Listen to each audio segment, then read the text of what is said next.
620R. I haven't been in a McLaren for quite some time, and I almost forgot just how breathtaking the performance of these things is. The accelerative shove of the torque of the turbos in something so light never fails to amaze me.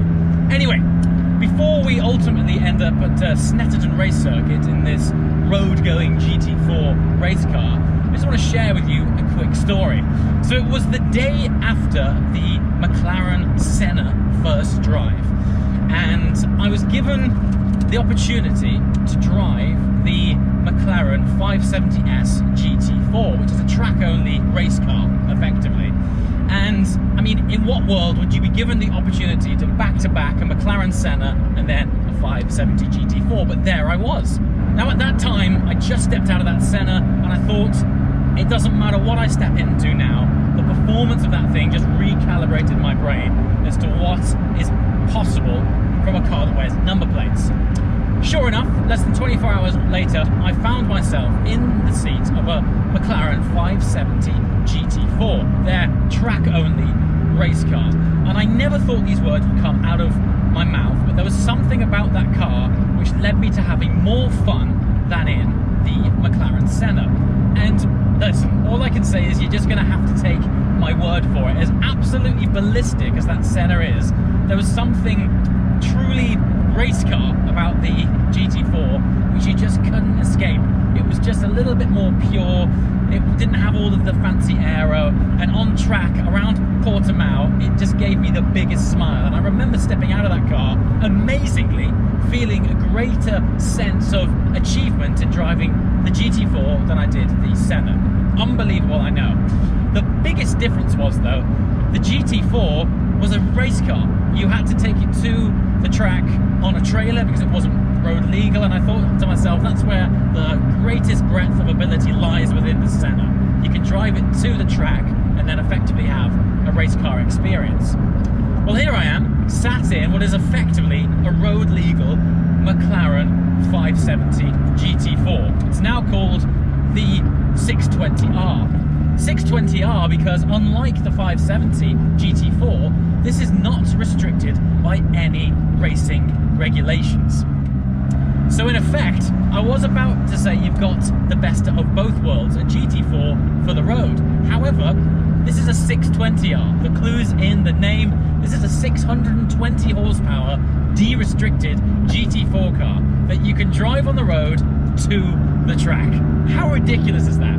Now, as a spot of context, the car weighs just over 1,280 kilograms, has 620 horsepower, but this is where things get really tricky, because when you get to the track, you don't have to stay on your road legal tyres. McLaren have developed a slick tyre specifically for the 620R.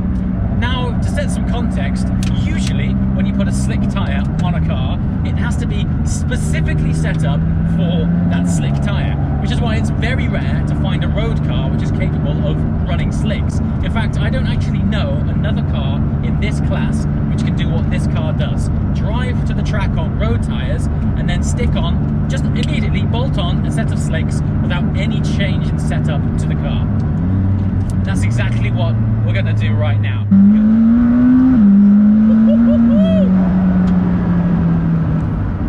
Okay, so here it is, and this is what it looks like, the McLaren 620R, truly a race car for the road. I know that sentence gets bandied around quite a lot these days, but this is effectively the GT4 platform with number plates. And as you can hear, it sounds pretty good too. So, what's the format? Well, less weight, more power really. As I was saying in the car, this is not restricted by motorsport rules or regulations, meaning it can run the full 620 PS, which is basically 620 horsepower. There's no balance of performance, so it doesn't have to adhere to any motorsport weight regulations, so it weighs just over 1,280 kilograms. But interestingly, as opposed to the race car, which is running steel brakes, this is now running the carbon ceramic brakes, familiar on the likes of the 720S and even the 600 LT. Now, obviously, a main component of this car is the colossal wing.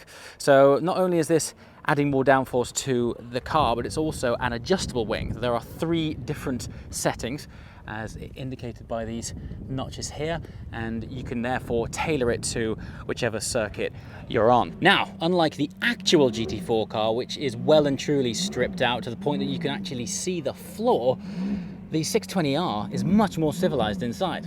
So while it has race car performance on the track, it doesn't have race car compromise on the road.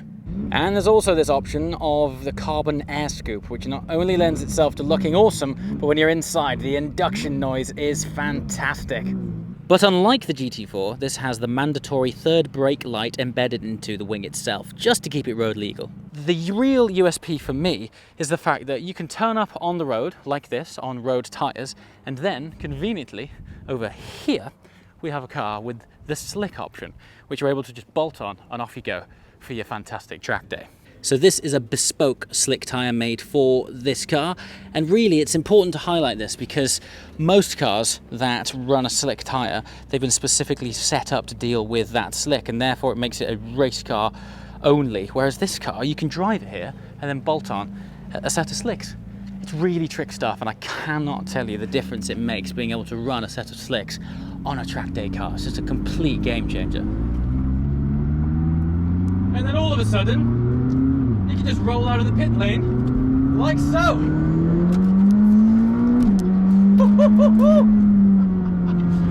Straight away, the first thing you notice is the level of grip you have on a set of slicks. Oh, and then the brakes. Oh, the brakes are astounding. This is, of course, a pretty lightweight version, really, of the 570 platform, just over 1,280 kilograms. Oh, the lateral grip, just lack of weight is a fantastic thing. Listen to these shifts as well, and then downshift. Honestly, the front end is remarkable. Specifically developed slicks for this car. And I love the fact that you can, oh wow, that turn in is immense! I love the fact that you can just rock up and bolt on a set of slicks on this car, and you don't have to change anything about it. Kick up as a result of the lack of weight, minuscule amounts of turbo lag, and then, oh, here we go, longest straight at Snetterton. Let's see what kind of speed we have into the braking zone. 130, 140. 150 miles an hour on the anchors. Into third it here, let it roll in. Oh, and the brakes down to second. Oh, listen to it. Oh, the shifts are aggressive. Dabbing brakes into the bomb hole. Keep it tight there, let it run out. Oh. And then this long right-hander here. This is a patient corner. Patience, patience, patience. Keep it balanced on the throttle. And then it tightens up like you wouldn't believe, and you're heavy on the brakes into a second-hand corner. Woo! Bang, all the way up to 8. Bang, and that shift, you can see it through the energy through my body. But while it's aggressive on one side, on the other side, brakes are remarkable. On the other side, it's actually quite friendly. Like when it brakes loose, it's not snappy, it's very progressive, so you know what it's doing. Wow, I love the braking. The braking is almost what defines the car. It's, oh, that slingshot pickup out of the corners. Bearing in mind, we started this video on the road. And it's still wearing that set of number plates. And I'm shouting at you like I'm in a race car, which for all intents and purposes, effectively am. Oh, lean on. I know I keep going on about it, but there's nothing like a slick tyre on track. Nothing. And actually, the more you give it some use, the more it finds its operating window and you can settle into it. Oh, the braking as well, of course, translates well through slicks because there's no loss of traction under heavy braking. What a track Snetterton is. And as soon as you pass the apex, it's just all systems go, full throttle, back down that super fast straight. We're going to hit that 150 mile an hour again before we anchor on. Oh, that was 155 this time. Oh yeah, Look at that, roll it in. It's a second. Oh, wow. Clip that bumble apex. Let it run out, let it run out. Oh, patience on the throttle in this long ride. Honestly, yeah, you feel like it's going to open up, but it never does. It just tightens. Oh, there you go. What a machine. I'll just point you forward now and you can indulge yourself in what a fast lap is like in a 620R GT4 for the road.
Tell you what, the difference between a road car for the track and a track car for the road is night and day.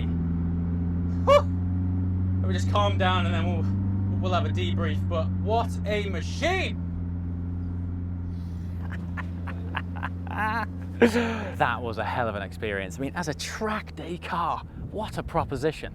And you can drive it on the road if you want to. I will say it is absurdly stiff when you do take it on the road, but if anything, to me that highlights just how much of an actual track car it is. A lot of the time you'll get a road car for the track and they are just way too compliant on the road for them to be any good on the track. There ultimately has to be a compromise somewhere. But when you get this thing on the track, it comes into its own, and then combined with proper motorsport suspension, you then add the proposition of using SLICKS on your track day car. And that is a complete game changer. I can't describe to you really the difference. Even in a really decent track focused road tire, a slick, its fundamental compound is designed to just give you way more grip and therefore higher turning loads, later braking. Yeah, you can just really work on your craft really, but fantastic thing. I mean, I'd love to take it around a proper big boy circuit, a Silverstone, a Spa, something like that. Ultimately, it does have a 200-mile-an-hour top speed. Even on Snetterton here, we managed 155 miles an hour. Here's one, look, completely different spec in black. They all come with the stickers and livery to make them look more race car, and I particularly like the roof scoop option, which you can't get on the GT4 race car. So all in all, just maybe want to go and do some proper racing in some GT cars. Phenomenal experience. Anyway, any questions that you have, any comments you have, please leave them below. I'll be spending some more time with McLaren in the not too distant future for some more special cars. So please let me know what you want to know and see in the comments. I'll speak with the team if I don't know the answer, and be sure to bring you up to date in the next video. So as always, thank you so much for watching, and I shall see you next time. Ciao.